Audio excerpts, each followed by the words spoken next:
আসসালামু আলাইকুম। আপনারা কেমন আছেন? কৃষি সমাধান চ্যানেলে আপনাদেরকে স্বাগত জানাই।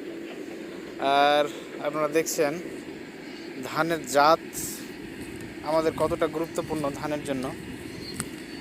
ধান ধানের জাত যদি সুন্দর হয় তবে ধানের ফলন ভালো আশা করা যায়।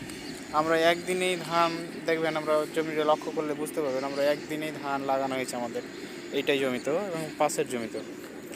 ডিফারেন্ট কতটা আপনারা বুঝতে পারবেন। এটা একদম অনেকটা ইয়েলো কালার হয়ে আছে, এর কালার অনেকটা এখন পিছিয়ে। আর এইটা জমি লক্ষ্য করলে দেখবেন অনেকটা গ্রিন ভাব একদম তাড়াতাড়ি নিয়ে নিয়েছে। কারণ যদি পয়সা আমরা বেশি খরচ করি তাহলে ফসল ইনশাআল্লাহ আমরা ভালো পাবো, তাই তো। আমাদেরকে বেছে নিতে হবে উন্নত বীজ।